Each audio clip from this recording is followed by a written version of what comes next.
On the day this video is released, it will be about 4 days until my daughter's 18th birthday. And with that big event coming up, I decided to take a little time and kind of reflect for myself on the lessons of the journey and what I experienced in raising a teenager. It's just one of those things in your life where everyone's like, oh, wait till she's a teenager. You're not going to believe it when she's a teenager. And not that the teen years are over. She'll still have 19 and technically 18 left over. So I've got two more years. But the container where she's living in this home is coming to an end. And our relationship is about to just branch out into something new. I decided to put this together for any parents who are out there who are raising teenagers, not in any sort of attempt to tell you how to raise a teenager, but to share with you the lessons that I learned about how to raise a teenager through my process of being Paige's dad. And the list of lessons ended up being one lesson long. Dads are not God. I am a dad. I am not God. That was my main lesson that I learned. When Paige was born, I felt this urge to protect her. And I think it's a natural feeling for men to feel. Could be for women also. I don't actually know. But I really sort of stepped into this role. I took a lot of pride in that, hey, I can keep her safe. I can protect her. I loved the home that I was bringing her to, the house that was going to keep her safe. I loved the room that I had built for her. I loved the climbing wall that I put in her room. I even kept a room in the house closed until she was 3 years old with a secret door that was a bookshelf that pushed it open. I really got into this dad thing. I was just really into it. And one of the things that I would do with Paige, one of our sort of special connections, is that we would go on adventures.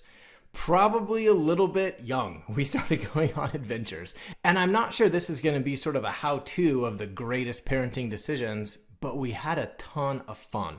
One thing always stands out in my mind that we were going rock climbing with my buddy Jason and Brian. And we got a hotel and we just spent the night that we first got there jumping from bed to bed on the double queen size beds that were there.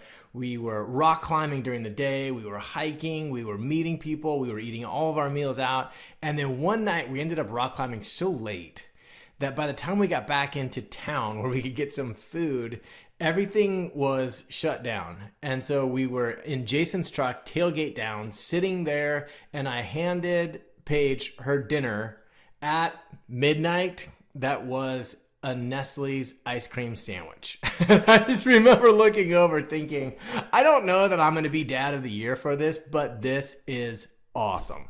I'm so grateful for those times, for those adventures. And maybe it was a little bit too risky, but I love the way that it developed her character. I love the way that she turned out. I love the way that she loves adventure now. And it's just something that I look back on really fondly. So in those times, Paige would sometimes get nervous or scared when we were out of her comfort zone a little bit too far. And oftentimes she'd be holding my hand. We'd be hiking. She really didn't like bees, so there are usually bees around. And she would be getting nervous, and I would say, Paige, what can hurt you when I'm with you? And she would look up at me and she would say, nothing, Dad. And I would say, exactly. And then she'd sort of smile and have peace. Everything would be okay. And we would continue our hike. Man, that felt good. Those are just awesome. I can look back down. I can still see her face. So young, holding my hand, having that exchange. It's awesome in every way except that it's a lie. And it's a lie that came to fruition when she was about 9 years old. I had to have the most difficult conversation with her that I have ever had with any human being ever in any circumstance ever in my life, still to this very day.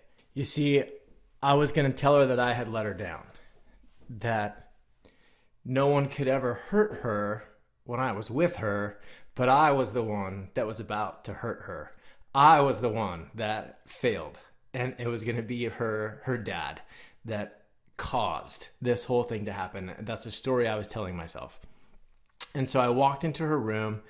Her mom's sitting on the bed. She's playing. She's in a great mood. It's like any other time that I would walk in her room. She's happy to see me, has stuff to tell me, fun stuff she wants to do. I mean, we just had a very tight relationship. But I knew what I was about to tell her. I knew how her life was about to change in this moment. And I proceeded to explain to her that her mom and I were going to be getting a divorce. The pain that I was feeling was from my thinking, I've failed her.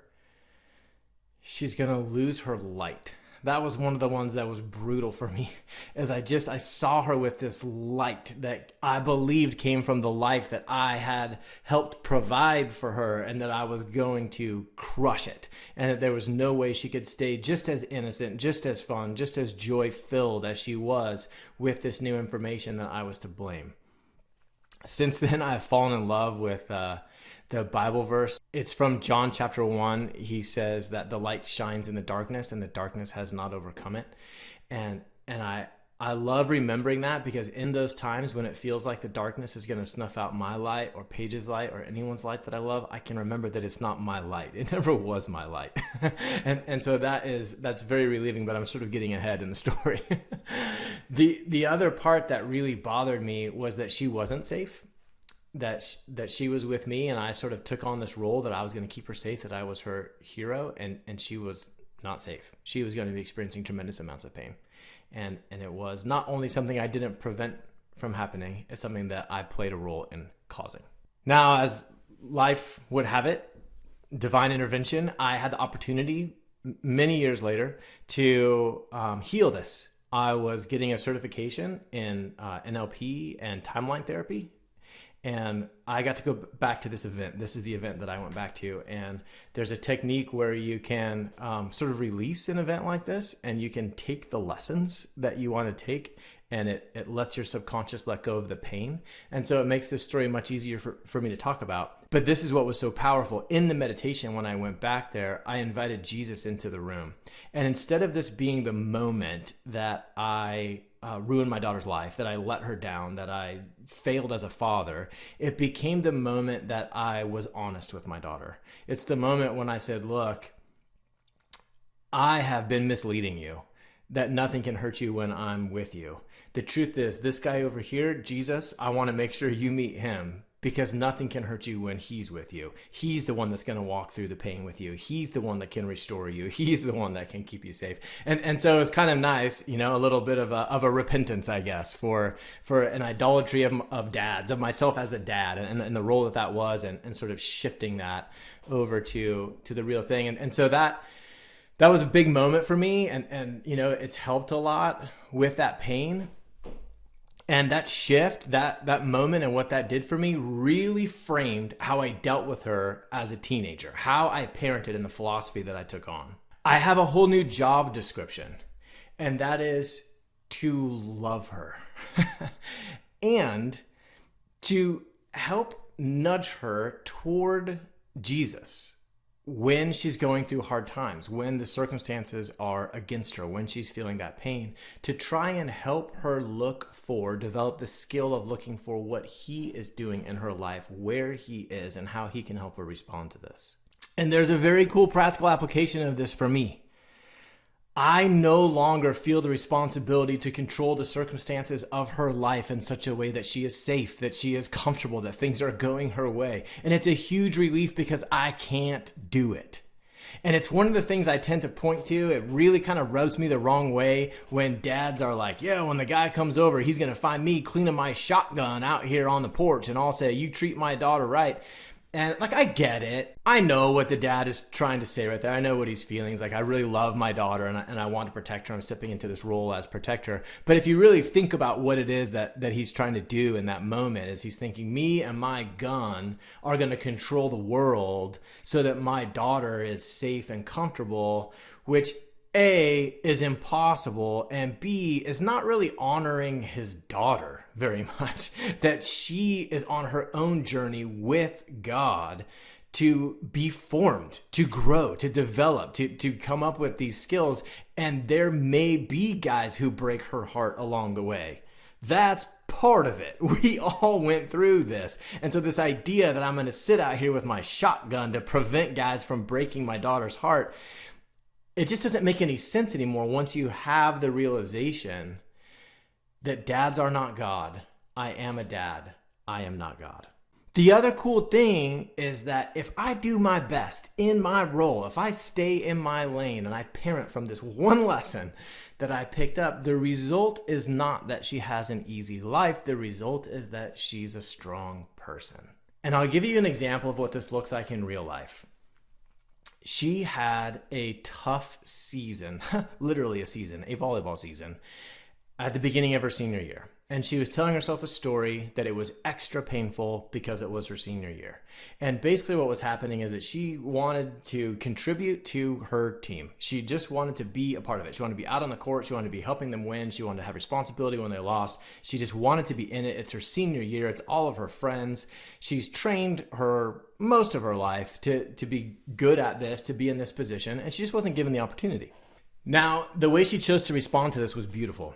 She ended up deciding to be the best teammate that there ever was. The best teammate there ever was. She spent the entire season sprinting up and down the bench, giving people high fives, celebrating them, encouraging them, offering them advice when she could, training as hard as she could at practice, trying to find a way to make her teammates better. And she contributed. They had an amazing season, and she found a way to contribute to that. And I just think about how amazing that's going to be, her going out into the world when she hits a hard time in her marriage, in her life, when things are stacked against her that matter. We're not senior year volleyball season, which only feels important when you're a senior, but the real stuff in life that really does matter. I love that she got this lesson, and she's going to show up that way, all from this idea of staying in my lane. I'm a dad, not God.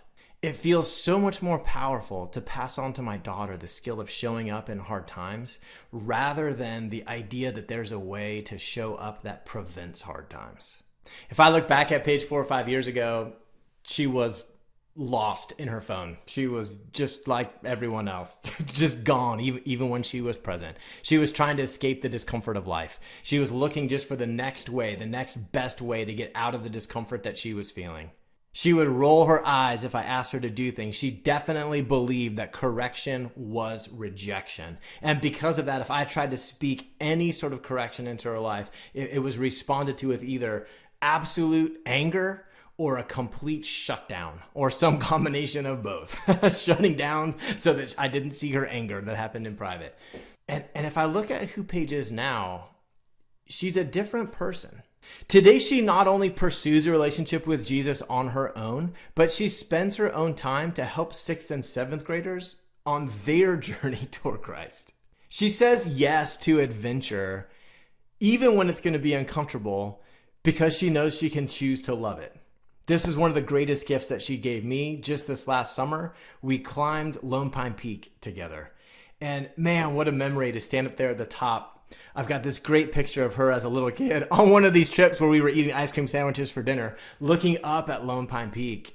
And we put a title on there, I'm coming for you. I'm coming for you one day. And then we got a picture of her standing on Lone Pine Peak, 12,000 feet in the air, looking down at where she was in that previous photo, just with this full circle sort of, I did it. I told you I was coming for, and I stood up here. And I got to stand up there with her. I got to experience that. And I even got to hear her thoughts. She recorded a podcast like one of these, sort of sharing what that discomfort was like and how she managed that. And it's been so cool just to see the woman that she has become. She loves her little brother. She connects with me and Whit. She's an amazing friend to her friends. She was baptized, and she asked me to baptize her. She climbs mountains, she catches snakes, and she's about to go 1,500 miles away to college, where she's going to be trained by somebody, not me, to adventure out in the mountains so that she can be the one inviting me on these trips. And here's the cool part. I'm not worried about her running into obstacles. I know she's going to run into obstacles, but this is the thing. She knows what to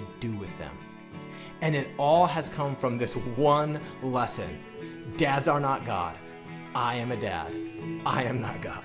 I am not running around in this world with my shotgun, raising it in the air, yelling, "You better behave well toward my daughter because look at what I have in my hand." I'm more like a raving fan who lives in this excited expectation for the world to see what this adventurer is going to do next. Thanks for sticking around to the end, and thanks so much for supporting Whit and I as we set out on our mission to spread this information out into the world so that anyone who needs it can have it. If you've been around us for years, or maybe this is your first time here and you're wanting to take this information and make it a little bit more personal, there are 3 super fun ways to work with us. Number 1, you can join our lifetime membership, where we will help you build your consistency by awakening your inner athlete. The second way is traditional one-on-one coaching. We take on a limited number of one-on-one clients, and we try to keep that number small and intimate so that we can make sure that you're feeling connected and supported. The third way is a client favorite, our adventure retreats. We believe that adventure is where fear marries fun. And when you've got two coaches as guides and the adventure shows up, you can't help but get unstuck. So if any of that sounds good to you and you'd like to take this a little bit deeper, you can get more information at www.steadfastlifecoaching.com. We look forward to getting to know you, brother.